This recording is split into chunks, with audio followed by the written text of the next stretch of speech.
Bonjour, bonsoir, buenos dias, buenas noches. What's up? What's going on, everybody? Good morning, good evening, wherever you are on your side of the screen. I hope all is well. So today we're going to be doing a quick Basketballwives review. I know it's a little bit later than normal, but I am going to be pretty much going on vacation for the next week.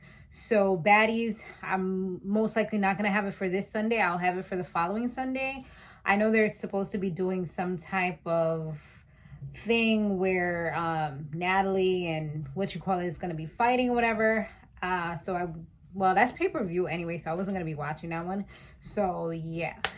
So 1 week will be missing, and one Basketballwives is also going to be missing because my birthday is this weekend. And like I said, I'm going to take a week vacation time from videos and social media in general. So with that being said, let's go ahead. We're going to dive right in and do this, okay? I feel like I have the camera in a different position this time, but it is what it is. Anyway, so Brandi and Duffy, they were talking, they were kind of like training or whatever, and she mentioned that she wasn't really sure about walking down the aisle with her fiance.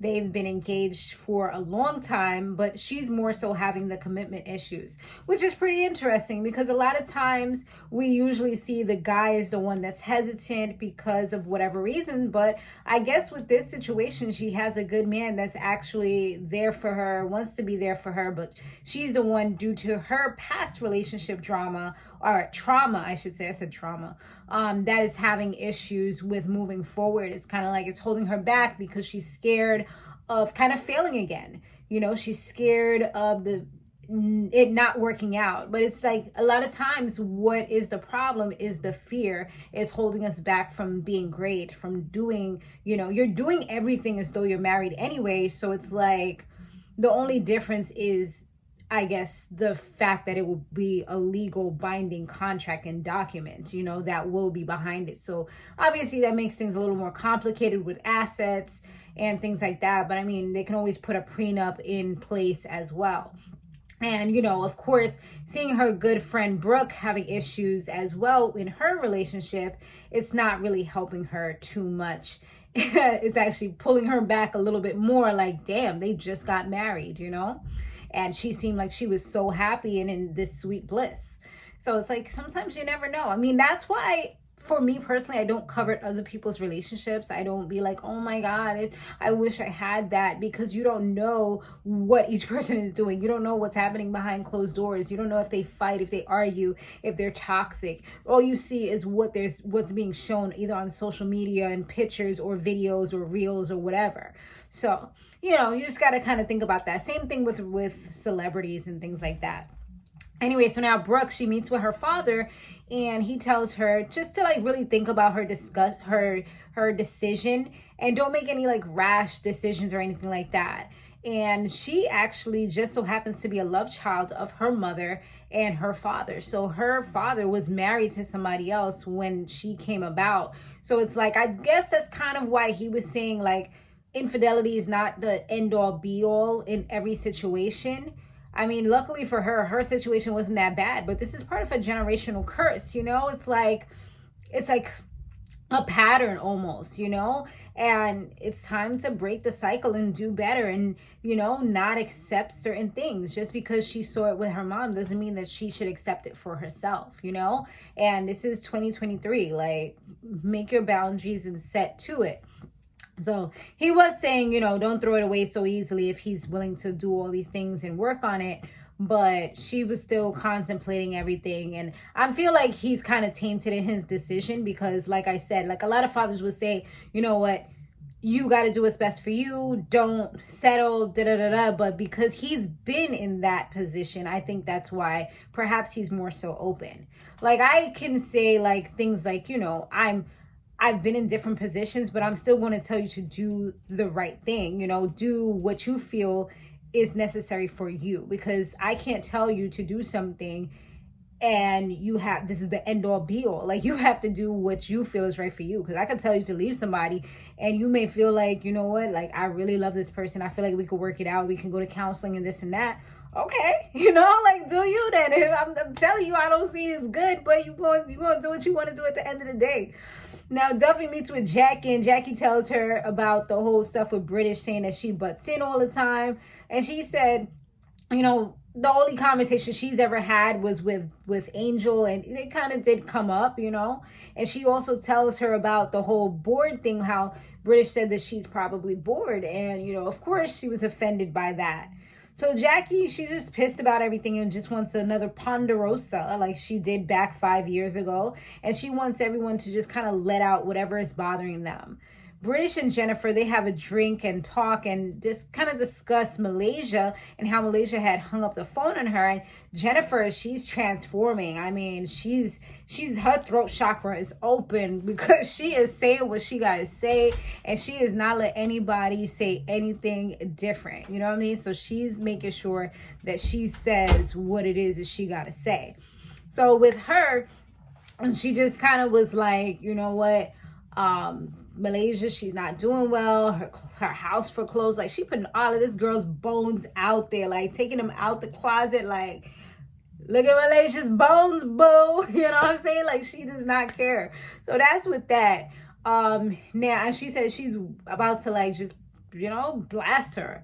Brooke, she's decided that she's going to go through with the tattoo removal, even though it's going to be a lot of sessions. It's 7 sessions. She went with British and who else she went with Brandi, and she ended up doing it the same day. Like, first she was going for a consultation, but she ended up doing it, like, because she wanted to get it off of her ring finger, and she also wanted to get it off of her chest. She had his last name, so she's like, you know what? I'm like, damn, girl, you was like a rider for real. Like, you was like, I'm in this for life. Like, that's how like, she went in there with genuine feelings. She was ready, and she was on a higher vibrational level. He was on some low life vibrational level where he was just like, you know what, I'ma still do me, I'ma still have fun. Like, y'all just, like, it's still in the honeymoon phase. Like, at the end of the day, she was still happy. She was still glowing when she spoke about him, and he's out here doing him. So either he had this girl from a long time ago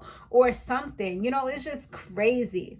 So anyway, she pretty much was just like, when she talked to the girls and let them know that she did the first session, they're just like, I feel like Brandi, because she got back with her husband, she's trying to advocate for relationships or whatever. And it's like, some people are not you. Like, some people have their boundaries and they're setting it.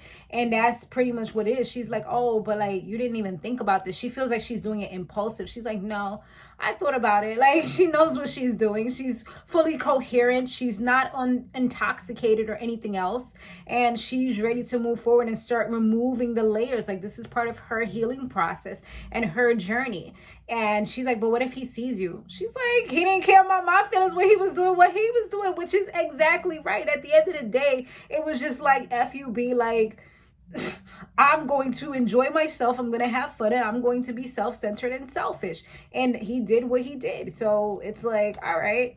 So now, she also said, like, later on, like, when they did have the Ponderosa, she did mention, like, she's moving forward with the divorce.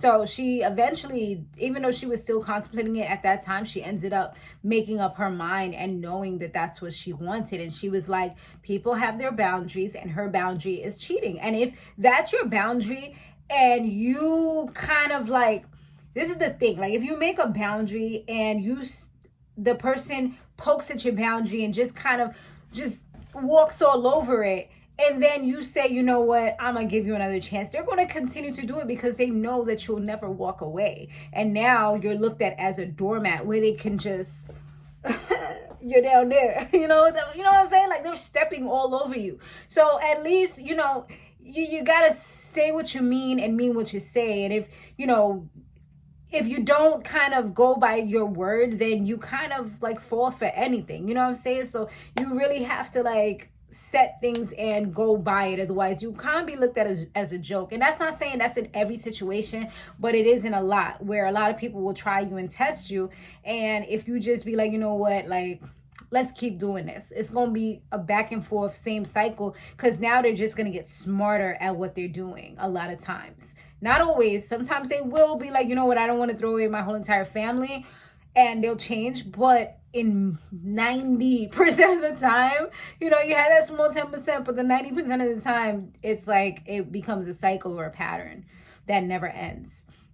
So anyways, Jennifer, she ends up telling the group all about Malaysia's business. Like, after first they talked about Jackie, and you know, Jackie kind of talked to them about like her feelings, and you know, asked them how they felt about her. And which one, Brandi did mention, you know, she needs to stay out of her and Malaysia's situation and all of that stuff. So then she talks to Jennifer, and Jennifer ends up bringing up that Malaysia's house was foreclosed. And I know, like, she looked like she was embarrassed at that moment. She tried to like, you know, she had that face like whatever, but you could tell like she was hurt, she was embarrassed. She tries not to show too much on the show.